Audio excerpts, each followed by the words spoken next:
कुंकुमार्चन कसे करावे?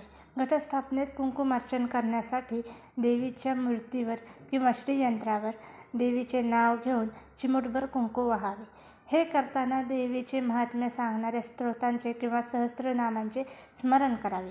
हे कुंकू वाहण्याचे कार्य प्रत्येक नामासोबत केले जाते, ज्याला कुंकुमार्चन म्हणतात, आणि यामुळे घरात सकारात्मकता येते.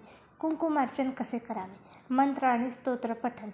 देवीचे महात्म्य सांगणाऱ्या स्तोत्रांचे पठण सुरू करा, जसे की सर्व मंगल मांगल्ये शिवे सर्वार्थ साधिके शरण्ये त्र्यंबके गौरी नारायणी नमोस्तुते यासारखे स्तोत्र.